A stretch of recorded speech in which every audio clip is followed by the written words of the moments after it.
All right, ladies and gentlemen, welcome back to another episode of Coffee with the Freight Coach. My name is Chris Jolly. I am your host, and I am the Freight Coach. Before we jump into today's episode, as always, thank you guys so much for coming out and listening to this podcast. If this is your first time tuning in, welcome. This is the real side of freight, ladies and gentlemen. And what do I mean by that? I mean, I only speak to transportation professionals on this show, as well as my weekday live show, because I want to talk to the people who have done what you're looking to do or who are currently doing what you're trying to achieve. So you can take this information, apply it, utilize it, and see a meaningful difference in your business and your life. It's one of the many, many reasons why I proudly fly this American flag every single day. A, we're the greatest nation on earth, but B, I'm living my American dream, and I want to help each and every one of you live yours as well. I do have one small favor to ask. If you get value in what you hear here today, subscribe and share the show, you guys. Rank the show. That's how we are the top transportation podcast out there, is because of each and every one of you, and the fact that if you see value in it, your network's going to see value in it as well. I got a very special guest for you guys here today. As an entrepreneur, as somebody who's just getting started, in all reality, I've only been in business for myself for 3 years. And the fact that I'm able to speak with somebody who has been doing this for over 40 years, which is longer than I've even been alive, is a treat, because you don't always get an opportunity to speak with somebody like this. So I have one of the co-founders of SPI Logistics here, Mr. Mitch Helton. So Mitch, thank you so much for joining me. Thanks for inviting me. No, I mean, again, I'm excited about this because, when you're getting started out, finding a mentor, or, finding people who have literally lived the life and made those tough decisions and kind of went down that route, it's invaluable for any young entrepreneur out there. And, Sure. So what got you started? Why'd you go into business for yourself? Well, it didn't start out that way. I actually, coming out of school, I got the impression, that you should go to college, university, and that sort of thing. So I actually started at UBC, University of British Columbia. I started going into engineering first year. And after about 3 months, I started in September. Yeah. About 3 months, I was like, no, this isn't really for me. So I quit. Okay. At the Christmas break, I quit. The dean called me in and said, you're making a huge mistake. This is going to affect your whole life. Yeah. You should not quit, university. You should keep going. And I thought, well, maybe he's right, but I'm still quitting. Yeah. So I quit. And I guess I got kind of the entrepreneurial spirit from my family. My father was pretty entrepreneurial. He was the director of sales and marketing for the regional airline here in Canada. Okay. And we traveled a lot and, met and talked to a lot of people as I was growing up. He was interacting with a lot of people that were trying to do this business thing or get this other thing started. And so I think it's just, my grandfather was also in his own business. So I think it was just part of the family thing. So anyway, I quit university, and my brother and my father and I started SPI back in 1979. Okay. That was the year we incorporated. And what we were doing back then was these cassette tapes, self-help cassette tapes, teach you how to sell, do things like that. And my brother was grade 11. He was the president. Yeah. My father worked in the airlines. So we wanted people to listen to these cassette tapes. One of the best places to do that was while you were driving. And there were still a lot of cars around with the old 8-track players in them. So we started looking through the catalogs for a device that you could put a cassette tape into it and plug it into an 8-track player, so people could listen in their car. And that kind of got us into import-export. Yeah. Because we flew to Japan over the Christmas break, and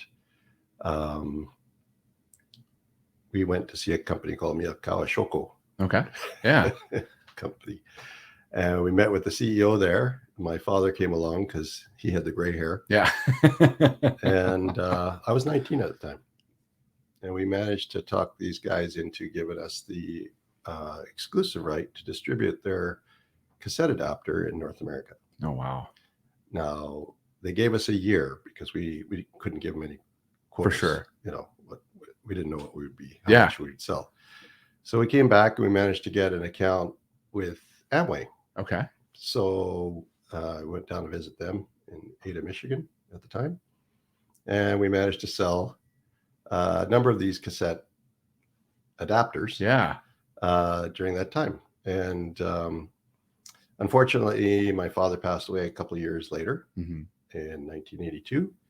And my brother graduated. He went to university, and I started a family. Okay. Got married and started a family. So we sold the rights to the product to a guy in Seattle, and he went with it. It was, it was a limited lifetime product for sure. So and I ended up working with the airlines till 85, and I was working in their stores department, which is the inventory, aircraft parts, shipping and receiving. And so I got a little experience with that. 85, I quit that and started with my uncle, my dad's brother, and opened a travel agency. He had already had 5 operating up in Edmonton. Okay. And so here in Richmond, near Vancouver, we started a travel agency. So I joined him. Okay. And he's the guy that taught me how to sell. So we were doing business travel and cold calls, get an appointment, go do business travel. So the that lasted for about 4.5 years, and I wasn't getting paid as much as I would have in the airlines. So I decided, okay, I'm going to go work for myself. So what I did was I went work for a short time with a computer shopping network company. Okay. It was probably maybe a little bit before its time because the internet wasn't available. Yeah. But you'd get a computer and you'd have a territory in the neighborhood, and people would buy their groceries from you, and you'd have the groceries delivered. Yeah. And it turned out there was a problem with that company that the owner didn't mention at the time. Well, he was fighting a lawsuit because he got charged with theft from his previous employer. Gotcha. Okay. Yeah. Small, minute detail. So and the money that I needed, I ended up working for them to import the computers. Yeah. So we put together our own computers and we're importing it from Taiwan. And the money that people were paying for their territories and their computers was going to pay his lawyer. Gotcha. And as soon as I found out that, I quit. Yeah. So then I thought, okay, that's it. I really got to just do my own thing. Yeah. So I did. I went to the bank. I reactivated SPI, which back then was called Success Programs Incorporated. Okay. With the cassette tapes. And I went to the bank and said, I need to open up the business account. Here's the certificate of incorporation. And the lady said, okay, great. And set it all up. She said, okay, now you got to put in a deposit. And I said, oh, I wasn't expecting that. Yeah, right. So I said, oh, okay. How about later this week? Can I come back in a couple of days? I wasn't, I didn't know I had to put in a deposit today. She said, sure.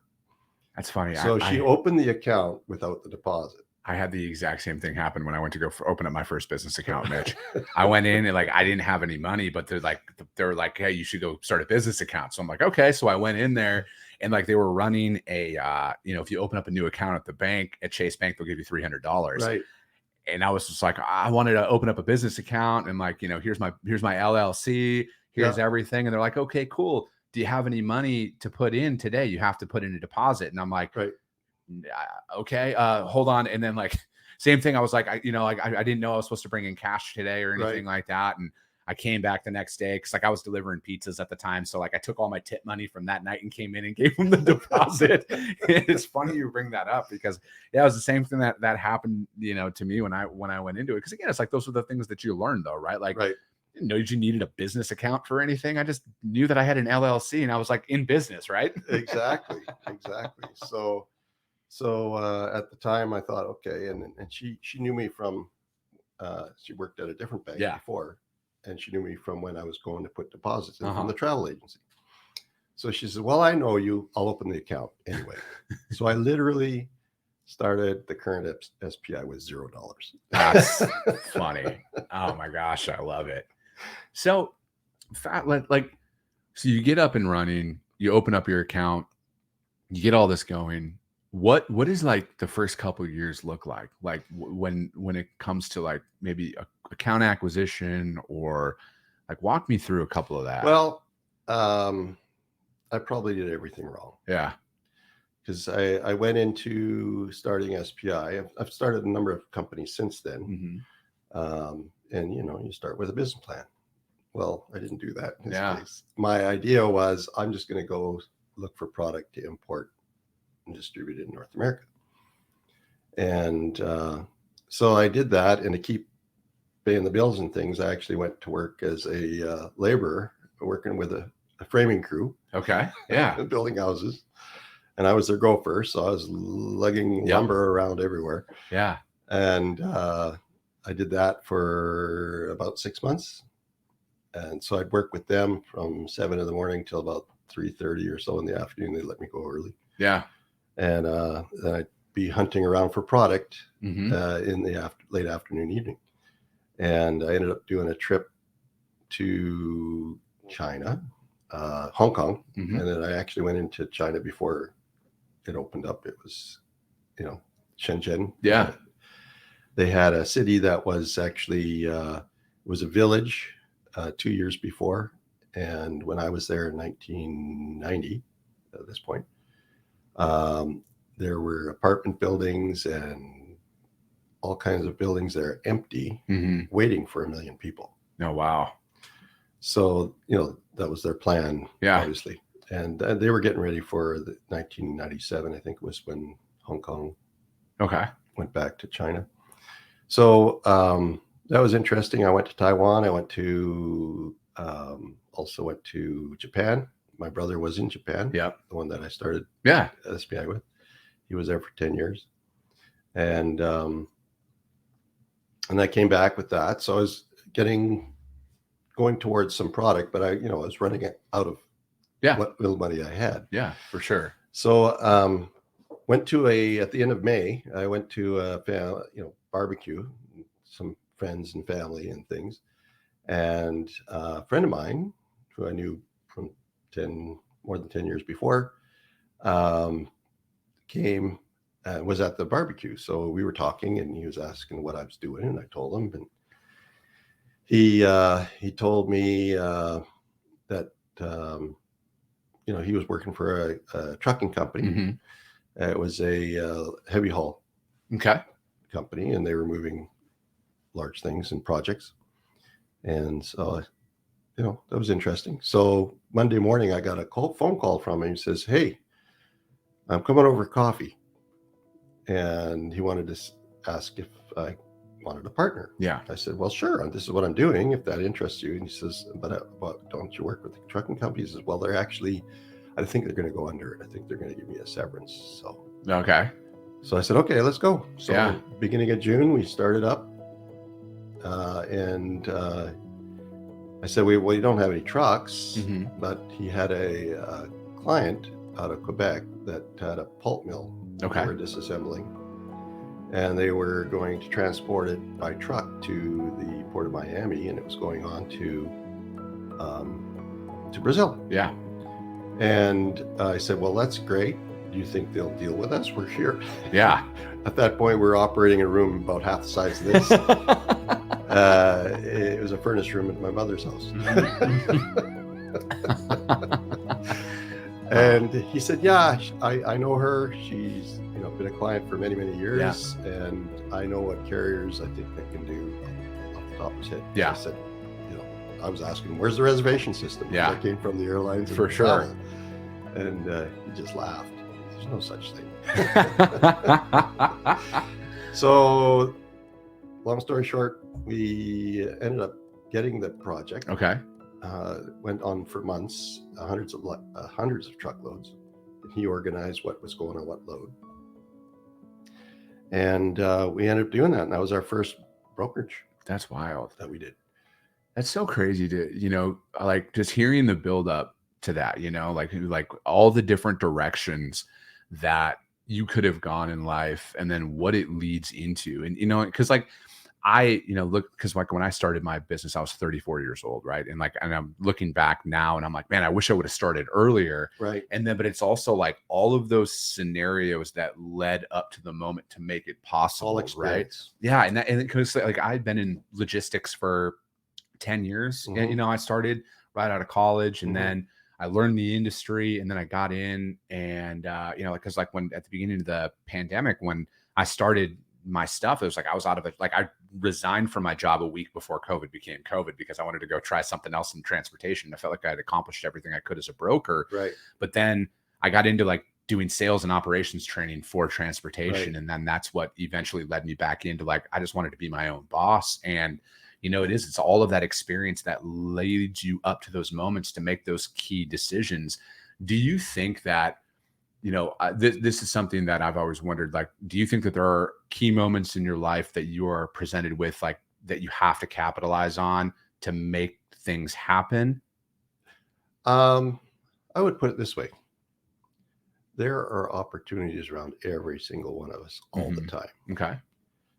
but you don't take advantage of them or don't even notice they're there unless you're actually looking. That's very true. So a lot of the experiences that I had in the airlines, working as a travel agency, even this computer shopping network, Yeah. I applied to SPI in the early days. So, for example, the shipping and receiving, I understood what has to happen. I knew about bills of lading. From the importing and exporting, I knew about, letters of credit and how that international shipping works because we were importing the product. From the travel agency, I learned how to sell and use computers. Yeah. I took a little bit of computer training in school. They didn't have much back then. Yeah. It was we were really excited when the 8 kilobytes got increased to 16. But anyway, so I had that experience. One of the courses I used the most that was kind of an elective or an option to take in high school was typing. Yeah. And that's the thing. I've used so much because of all that computer stuff. Yeah. And, emails and everything else. So all those experiences were things that I drew on when I was coming up with new ways to do things. Yeah. Innovating. Yeah. And you look back in history, the people that really benefited or profited from new inventions wasn't necessarily always the inventor. Yeah. Most often it was the person who innovated that innovation. So, and that's what we did at SPI. So once we got that project going, we tried hiring some employees to do what my friend and partner, Jim Taggart was the other founder in that case. So, and then when I say I co-founded, I'm talking about the brokerage. Yeah, so for sure. Jim and I were the ones that got the brokerage going. So, so I realized that Jim focused on all of the sales as far as the shippers, the clients, and the carriers. And from my experience in the travel agency with the reservation system, I thought, well, why shouldn't there be a reservation system for trucks? Yep. And so we built one. I love it. I built off-the-shelf software called Q&A back at the time. Okay. Database software. Yeah.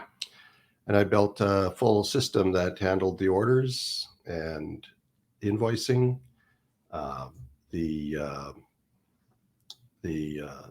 booking the trucks. Yeah. And then following it through to delivery and the full process. Yeah. All in this system. And then, so Jim started using it. I made it work for him. Yep. And then we tried, like I said, we tried hiring a couple of employees and we went through 3. And, after about 3 months of each Just didn't work It out. wasn't working out. Yeah. So I thought, how can we expand? And this is getting expensive, hiring people, and they're not working out. Yeah. Right.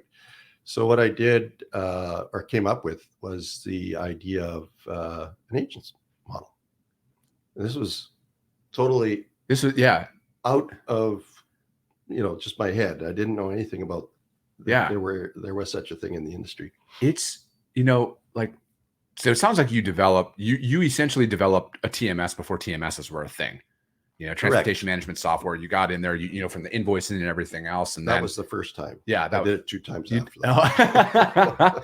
But, like you brought up innovation there, and, that's so much of like going out and like starting out on your own and doing your own thing is you have to just think creatively all the time. And you have to think of other ways of doing it. Like you said, It's not necessarily the initial inventor. It's the person who takes it and innovates on top of that idea and grows that idea out. And, it's so, what I would say to all your listeners is, people talk about goal setting, and, like I said, I didn't start SPI in necessarily the right way. Kind of just, all it was is I want to be in my own business and let's go. And I had the idea. And the one thing I ended up going in a different direction. Yeah. But the thing about goal setting, a lot of people saying you got to achieve your goals, set a date, have it very crystal clear and all that. And that's all true. Yeah. But the real reason for goal setting at the beginning is to set your direction. That's really good. So, yeah, because, looking back when I first started out, I think like that, because I think that's what causes a lot of people to quit is because they don't have the direction. They don't they lose the mental battle, right? Because like they think that it's just never going to work no matter what. And it's because they don't set any clear direction right away. And, because again, it's just like when you're first starting out and there is no phone calls, nobody wants to talk to you. It's all rejection. It's all negative. You don't have money to put in your business bank account. You don't have anything. It leads you to some pretty dark places at times, right? And especially when you have a family and everything else on top of that. Well, of course. And it's the same for most people that try to do their own thing, most entrepreneurs. So once you got that direction, you say going in that way, you can strategize all you want, but you need to plan, but you cannot, it's impossible to think of all the variables or all the challenges you're going to come. Face. You just have to go. So the really thing that gets things done is action. I love that. I started telling myself, that action will cure all your anxiety, because the more anxious you are about stuff, like you just got to act, right? Like just start making phone calls, start sending emails, start doing something to remove the thoughts from your head. And would you say that was like looking back, Mitch, over this time, would you say that what was the hardest part of it all? Was it starting? Was that initial just starting and then just going? Was that the hardest thing you experienced? I know there's challenges all along the way. I mean, it doesn't matter what stage you are in the business. Of course, it gets easier once the business is established. Yeah. Right? But there's the first 3 years usually in starting business that are going to be really challenging. What would you say? Because again, I'm just past the 3-year mark, right? Mm-hmm. And I know what you mean. And to me, it was like developing the consistent revenue, right? Like that was the hard part for me, is developing that, because the first 18 months, I mean, I didn't make any money for the first 16 months that I was in business. Like I broke even for the first 8 to 9 months. And then from 9 through 16, I lost money for the first 9 months. And then from 9 to 16, I broke even. And then month 17, it was I think I made $1,000. Right. And that was a lot. But then from month 17 to where I am today, it was like rocket fuel. Right. It really was, looking back and breaking it out. It was like, for a sports analogy, it was a tale of two halves. Right. Really is what it boiled down to. Exactly. Because you're learning what you don't know. You don't know what you don't know. And then you learn what you don't know. And then you learn how to deal with it. Yeah. Right. And that's that first phase. It's going to be that way. Unless you've got the experience from somewhere else. Yeah. You have the idea and you can jump into it. You've got the financing. You need the fuel in the tank. And Yeah. we're joking around about starting with $0. That's the worst thing you can do. Yeah. You need something to start with, Yeah. right? Friends and family or whatever. But I've, like I said, I've done a number of businesses, and Tailwind Transportation Software was a transportation management system, TMS, for freight brokers and trucking companies. It sold that in 2020, but I started that in 2002. Okay. The software system that I started with at SPI, we used that till 1999. Okay. And it was going to die with Y2K. So Yeah. we hired a software company to build a system Yep. under our direction, or my direction. So that became the proprietary system for SPI back then. The other thing we innovated was, so we went with the agent model. We started, first agent was 1991. Okay. Guy out of Portland, Oregon. Yeah. And he was moving reels. Okay. These big cable reels. Yep. Oh yeah. For telephone companies and cable companies and that sort of thing. And he was moving those all over the place. Yep. And ironically, I had put together a model, and I found out years later it was an industry standard, but I came up with 60-40, 60 to the agent, Yeah. 40 for the house. Yeah. And the reason why, one of the reasons why I went with the agent model is I realized that, working with my friend Jim, he always said, leave me alone. Just let me get the freight and book the freight. Just let me get the freight and book the freight. So I said, okay. So I ended up doing all the business side. Yeah. And so that's where I realized that, the administration, the business side of it, getting the financing put in place to make sure the carriers are paid and all this stuff. Once you get started, it's great to book the freight and get the freight, book the freight. But after a while, if you're alone, that's taking up 70 or 80% of your time. Yeah. It's the administration. Yep. Just making sure the carrier's paid, collecting the money and all that stuff. So I thought this would be a good service for people, and this is the way we could grow quickly. Yeah. So Jim, there was another Jim. Yeah. There's a guy in Portland. Yeah. He started with us in 1991. And what I did to get him going, because we had an internal network, Jim and I were working on. By then, I think we had a third person doing bookkeeping and stuff for us. So I had the phone company put in a computer. And so for Jim, the guy in Portland, to start with us, he needed to have a computer. He had to have a modem on it. He had to have another phone line or two for his voice and fax. And he actually logged in using a software called PC Anywhere. Okay. To our computer in our office. Oh wow. So he was remotely controlling a computer in our office to book his freight. Oh wow. So I basically started a network connection without the internet. Yeah.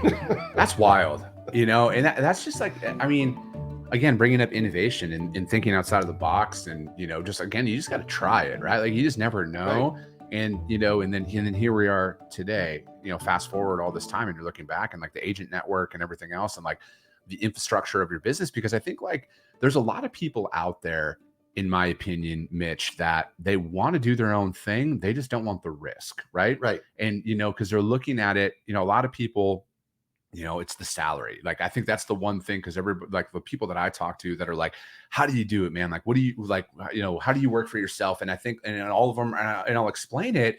And they're like, yeah, I just can't lose my salary. And to me, it's just like, that's such a short-term thought process, right? It's short-sighted thinking. Maybe I should say this, maybe I shouldn't say this, but as an entrepreneur, if you're working as a broker, and you're getting a salary, we take care of all the risk at SPI. We've been there, done that. Yeah. We were just having a meeting this morning about we've got some trucks that have been, been stolen. Yeah. Loads been stolen. And we handle all that stuff. Yeah. We've got systems in place to mitigate from that happening. Yeah. It's going to happen. It's kind of a sign of the times. Yeah. It's difficult out there right now for companies. And so, the real risk, people think you get a job, you got security because you got a paycheck. But anybody, management can screw up, or the company has something, and you're here today and you're gone tomorrow. Yeah. And now what do you do? When you're running your own thing and it's up and running, you got all the security that you need. Yeah. I now my perspective is just that. Like, I would rather have the risk of doing it for myself than the risk of working for anybody else ever again. And, because you look at it right now, and, you've seen how many market shifts in different economies in your career, right? Nothing's stable out there. Like, there's going to be good times and there's going to be bad times. Right. People are going to, layoffs are going to happen. People are going to downsize. Businesses are going to go out of business. Right. You can't control that if you're an employee. Right. But if you're running your own thing, and then especially in the agent model like this, this is about as secure as you can get, because if you're really a hustler, right? Because I think that's like a big thing is a lot of people are like, oh, I can sell, I can do all of that. Then why aren't you doing it for yourself? Right. And then you have somebody operating the back office, because that's the best thing about it for me is it's like, we can just sell and move freight, and we don't have to worry about billing. We don't have to worry about invoicing. We don't have to worry about procurement, credit, any of that. The money, yeah, exactly. Or the customer not paying their bills. That's all. Yeah. And then, handled. I mean, just think, I know that you started doing the agent model right away, but just think of, how many times in your career was your aging report dumping from 60 to 90 days to 120 days. And then you don't know, you're like, how am I going to cover my overhead? I realized pretty early on that the greatest risk to a freight brokerage is the credit. Yeah. So we put a lot of money into credit checks right up front. Yeah. And so that's why the agent doesn't take the risk in those cases, unless they really push and they really want to move the freight and we haven't been able to do the credit check, then certain agents, they have to been with us for quite a while for sure to do that. But it's temporary, just to help them get the first freight in. But so if those clients go under, then that's on us. Yeah, because we get approved the credit for sure. Right. It's also more security for the agent because you're going to be dealing with reputable companies that are going to pay their bills. No, definitely. Right. So it's good. So over the years, we've kind of mitigated all the risks. And I think that's good for our agents. We've also increased, the commission spread. We put in a lot of technology. When we switched over to the system back in 1999 to a Microsoft-based system, SQL database, and we were able to utilize the internet at that point instead of the dial-up. Okay, at the end of by 1999, I had 8 computers up on a shelf. Oh wow! The telephone company put in rollover lines, and we had a number of agents at that point. Yeah, and we'd get a phone call screaming, "Hey, I can't get in because they were booking freight." And it would go from one computer to the next as people dialed in to do their work. That's wild. That's so crazy to think. And again, it's and we would be sending the faxes out. Yeah, to that's so insane. Oh my gosh, it's like just hearing that stuff though, and it's just like all the challenges that come along with doing it, and like looking back. I mean, is there anything that comes to mind that you're like, I wish I would have done this particular instant different? Or are you of the mindset, Mitch, that what, I'm glad it all happened the way that it did? There were some difficult periods. Yeah. One thing is that I would try to do different, or would have done different, is we brought on a third partner Jim and I. Yeah. He came to work with us, and he had moved here from, I think it was Denver. But he didn't have a lot of cash when he came, so we let him work with us. Yeah. And then he worked at a lower wage. Yeah. But then he's asking, well, you guys gonna make me a partner or not? Yeah. After a couple of years. So in that case, I didn't have a good gut feeling about it at the time, but we did it anyway. Yeah. And then 10 years later, that was a difficult period because I went to go start a software company, Tailwind. And then Jim and I said, well, let's put Bill in charge. Yeah. Right? Because Jim just wanted to book freight. For sure. And so, some naivety on my part, I said, well, he suggested, the third guy suggested that I resign from the board because I'm going to be focusing on this other company and he'll take care of this one. Little did I know, oh, wow. within a year later, I went to zero because I was also SPI was shareholder in that new company. Yeah. But as far as my income, I went to zero. Wow. What? He just decided just not pay you? He's doing a different business. So we don't need to pay him from SPI anymore. Even though you were an equity in the company. Exactly. Exactly. Was it, I mean, So I guess the point there is be careful who your partners are. Man, that right there though, Mitch, it's extremely invaluable because, and this is one thing that me and my partner, both of my business partners in a couple of ventures, because I'm, same thing, I'm in the software thing, a lot of synergies between us, Mitch. I got into the software game as well. Right. And, and having a partner in my brokerage and everything, looking back now, we did invest in a partnership contract prior. Like there's no handshake agreements. Right. And fortunately, my business partner, Angelo, he had said, he's like, I want to have these conversations now when the sun is shining than when we're in the storm. And if, because again, money changes people, as you've experienced. And like hearing you say that in other like entrepreneur groups that I'm associated with, like, it seems like that's with partnerships, that's the one thing that comes up the most is we never had a binding agreement. At the beginning. Yeah. That's probably the time you're going to come up together with the fairest. Yeah, exactly. Because there's no capital on the line. Right. Like money changes things. It really does. When you're talking 7-8 figures worth of stuff. Thankfully, we had an agreement. Yeah. And from 1994, I think it was. So this was 2004. Yeah. And I basically had to trigger the shotgun clause. Yeah. So I was able to put the financing together for SPI and to buy this guy out. That's crazy. It's like just, so you had to start at your company back, get your company back twice. That's right. That's wild. It's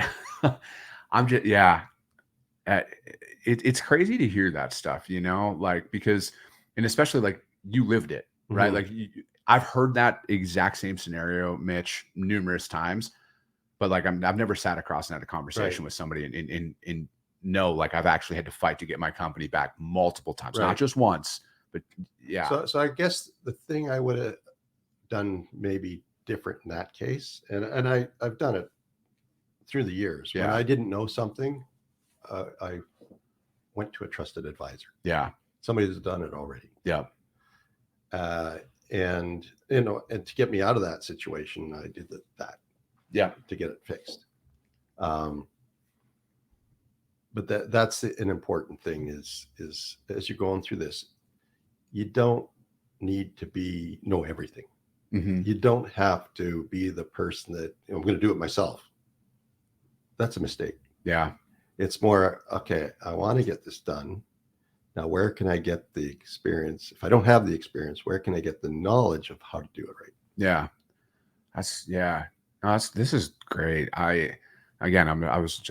I'm just really enjoying this conversation and, thinking, because it's like, I'm like, this clearly wasn't a short-term thing for you, right? To start your own business, or at least evolved into, now we are here, we are 40 years later. And, because I don't want I'm not doing anything to like raise capital and exit or anything like that. Like I'm thinking long term. I'm thinking legacy company. I have kids, or I have a son now. I want to have more kids. I want to have an environment that if they choose, can come in and be a part of for multi-generations. And that's what we've built SPI around. I mean, we've got people with us, agents with us that have been with us since the 90s. Yeah. Still. And typically people don't leave unless we want them to. Yeah. It's more us asking them to leave. Yep. Because we want to keep the brand nice and clean, and it's all about integrity. We have the values. Yep. You know. And I think that's what's given us a good name in the marketplace. Mm-hmm. How are you at this point, you know, in your career and everything? Are you looking to, like, how would you summarize a lot of your experiences? Like, is there any constant that has kind of kept you going throughout the years? Well, there's a few things. One, when you're presented with a problem, think of it more of as a challenge. Mm-hmm. And then instead of focusing on the problem, try and think of a solution. I'm learning that right now. Right. If you're focused on the problem, you get very anxious, mm-hmm. and you can't see your way through it. If you focus on a solution, and maybe there is no solution in your head, or you don't have the idea yet, just means you haven't found the idea yet. That's when you go to an advisor, or you talk to other people that have maybe been presented with the same problem. Just means you haven't got the right idea yet. How would you recommend somebody find an advisor or find a mentor? Like, because, you know, I'm fortunate in a sense of, like, I was able to align myself with an entrepreneur group. Mm-hmm. And I think, like, in today's day and age with technology, there's a lot more, it's I don't want to say easier, but it's more readily available to you. So. But how would you recommend, you know, like, well, the internet's a fantastic tool.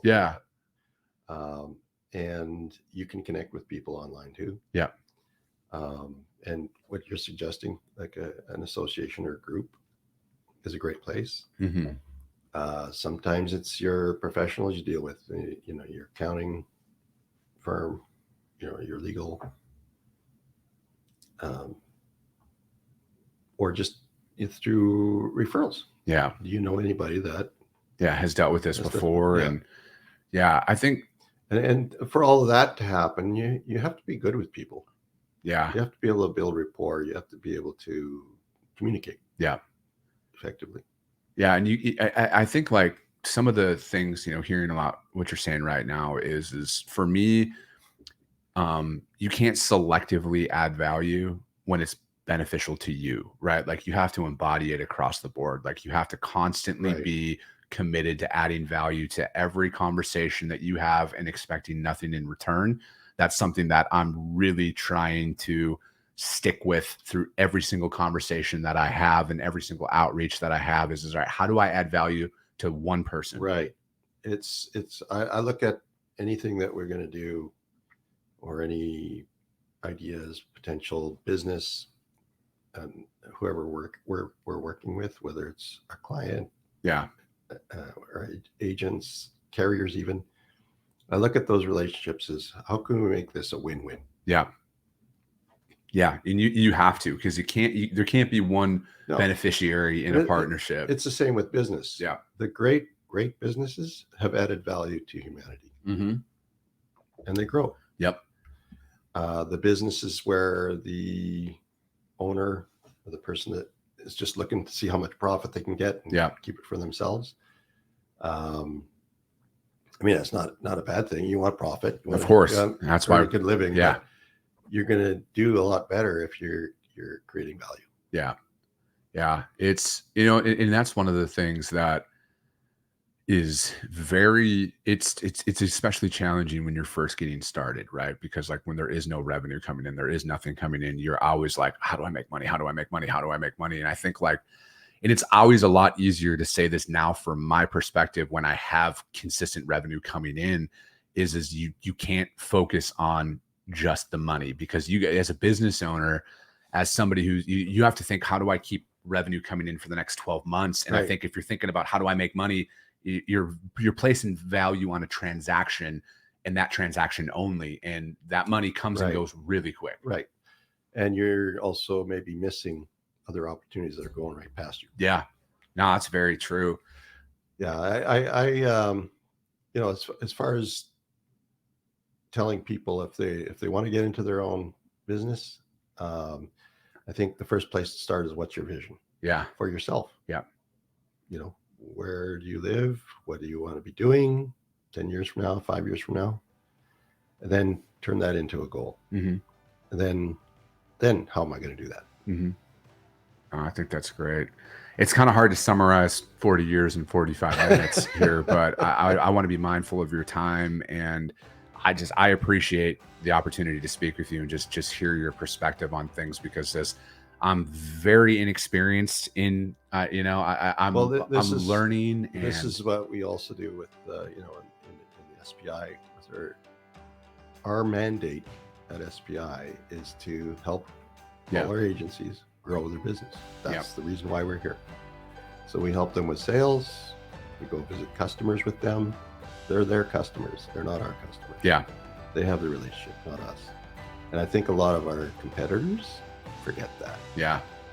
You know, they've even got it in their agreements that, you know, if you leave, you lose your customer. Oh, wow. Yeah. So it's, that's why we're here. Yep. And we all, that's kind of when somebody comes and joins the company as an employee, yep, they know that our brand is we're here to help the agents grow. That's very true.